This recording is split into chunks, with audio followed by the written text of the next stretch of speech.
बच्चों, मैं engineering polytechnic के स्टूडेंट के साथ साथ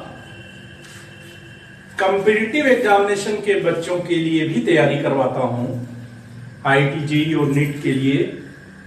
और मैकेनिक्स मेरा स्पेशलाइजेशन है।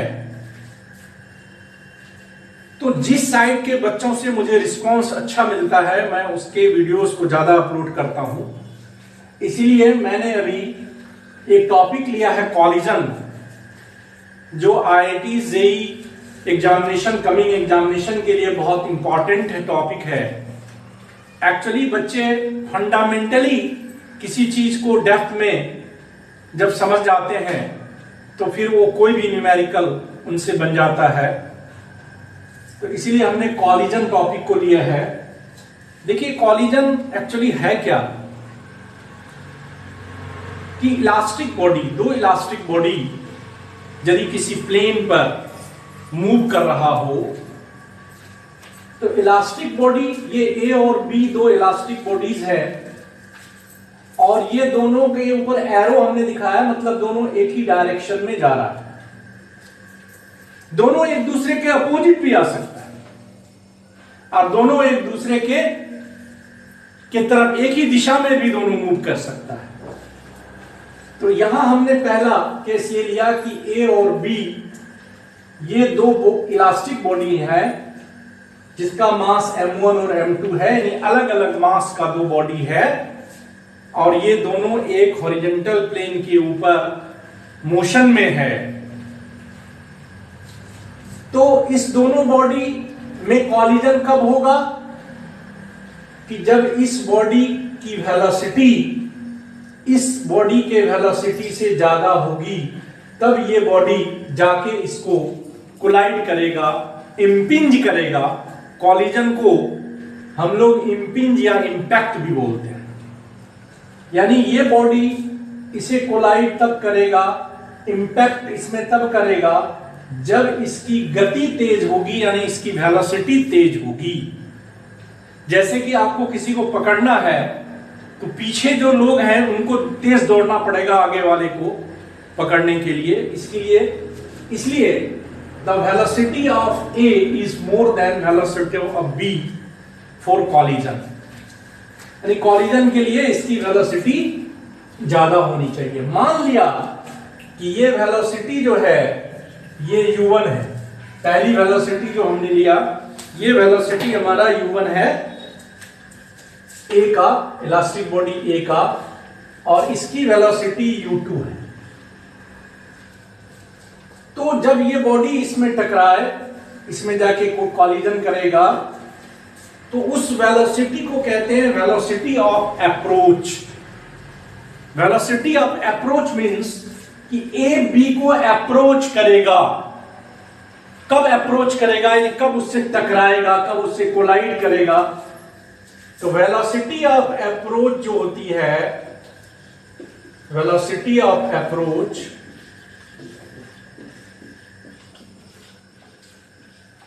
ये होता है कि इस वेलोसिटी में से जब आप इस वेलोसिटी को, यानी बड़ी वेलोसिटी जो है उस वेलोसिटी में से छोटी वेलोसिटी को घटा लें, यानी u1 minus u2 is the velocity of approach.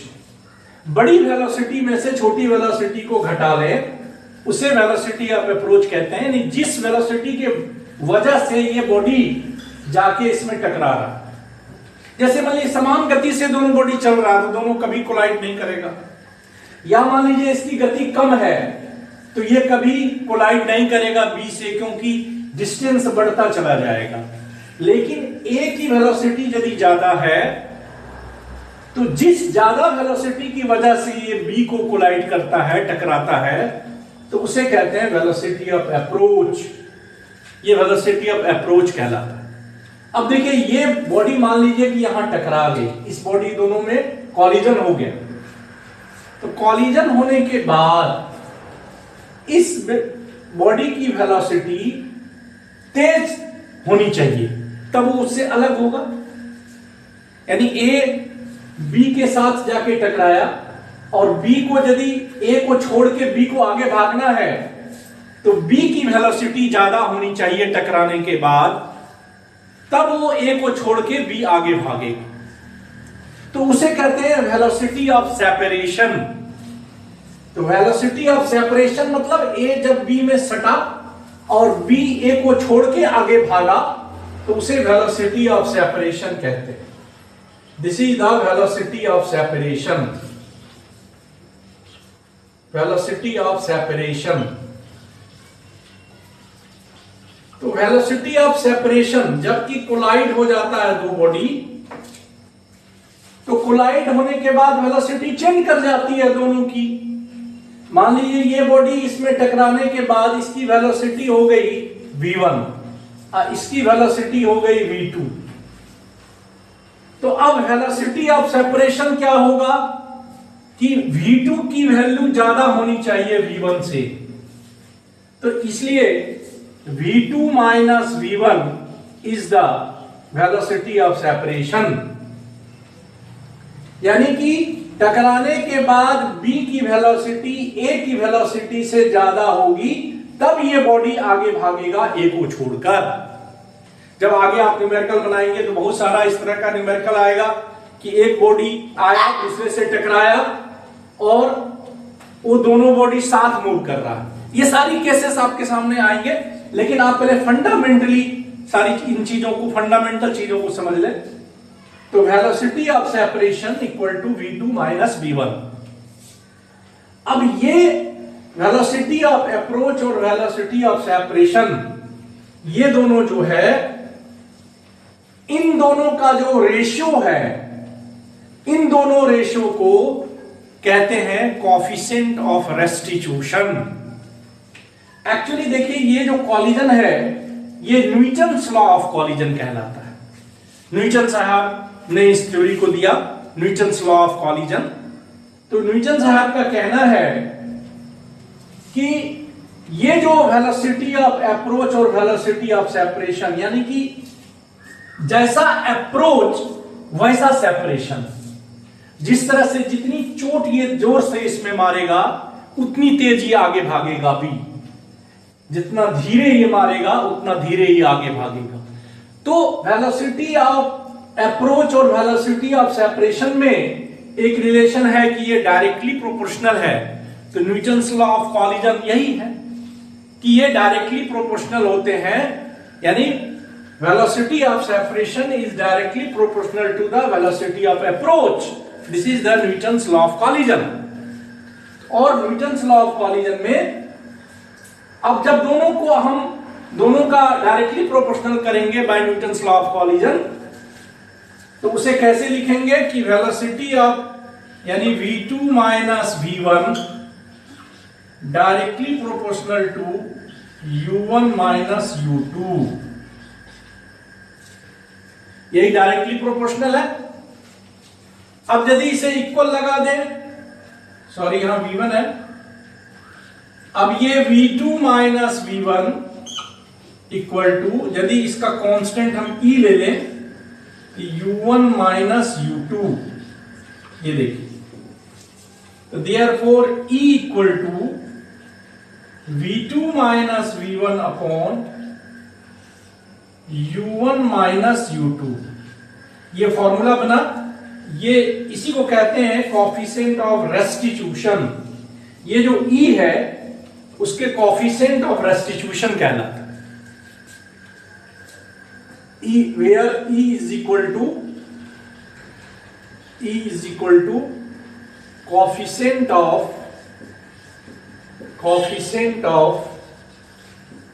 restitution।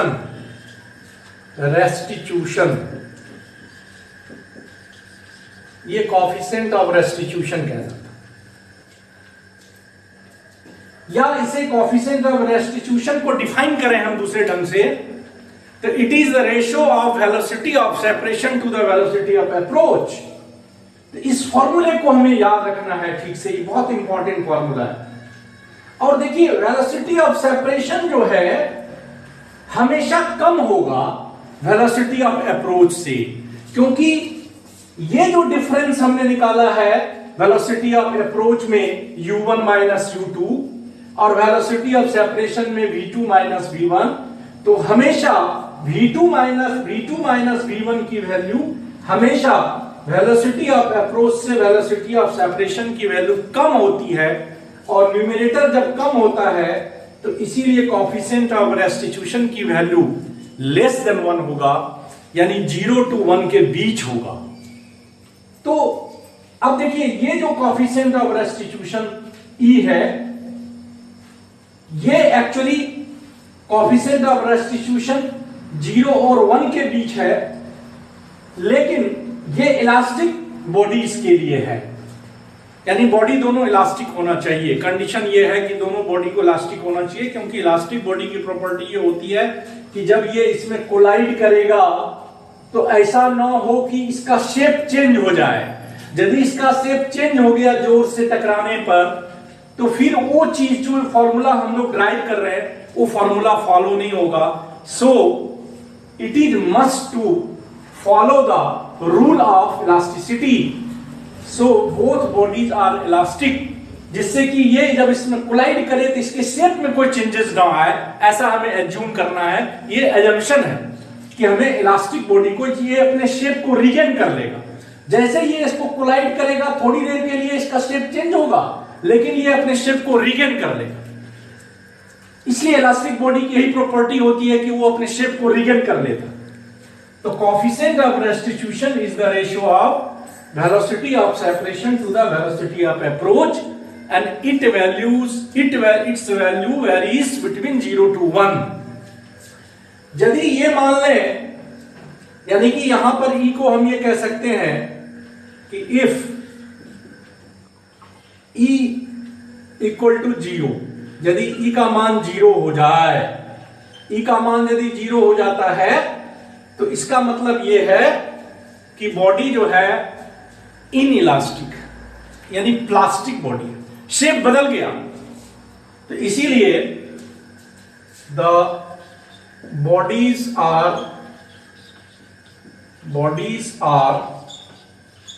In elastic. Inelastic body है ये।